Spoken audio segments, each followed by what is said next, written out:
Hello everyone. Today I'm going to talk about the oxygen system that we're going to be utilizing during the vertical world record. No matter which airplane you're in, you're going to have pretty much the same setup.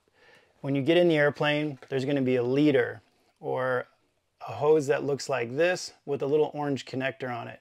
These will already be put onto the pipe, but if for whatever reason you have to adjust, just spin it at the base and it goes on just like a nut does on a bolt.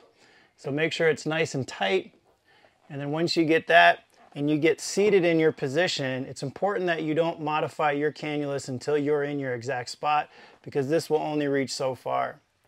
Each one of you will get a cannulus that looks just like this, has the same spin style connector on the bottom, and then the nose style cannulus on the other end. Now, if you're somebody that's susceptible to hypoxia, a lot of people cut that nose cannulus part off. If you're susceptible to hypoxia, I highly recommend that you keep that on. That way you get a constant flow of oxygen into your nasal canal and it'll keep you from being hypoxic. So the setup, once you're in the airplane and in your spot, you need to take this connector off. So you're going to use a hook knife, find the length that you'd like. The hose cuts nice and easily. This part is discarded, and you're just simply going to take your end of the hose, slide it into the orange connector, and you're good. Like so. Make sure it seats nice and firmly. Now, a tip that I like to use so I can keep the cannulus on my nose and saturate all that O2 is that I simply take the cannulus and I put it on with the hose going forward. Around the back of the ears, I seat it in my nose, and then you can slide this little ring up. Now, I can put my helmet on and keep the cannulus in my nose.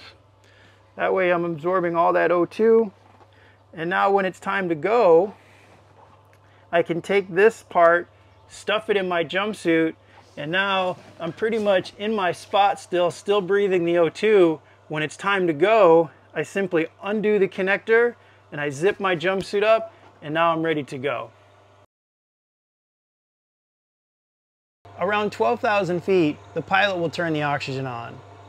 High altitude jumps are very much a team effort, meaning you should keep your eyes looking around to other people. If anybody seems dazed and confused or lips are turning blue, make sure you check in with them that they're ready to skydive.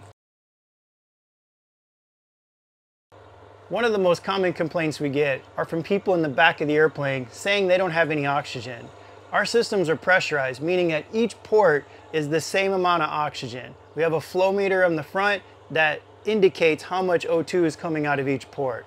More times than not, one of two things are happening. Either A, they're sitting on their hose, or B, somehow the hose has gotten kinked and it's not allowing the right flow.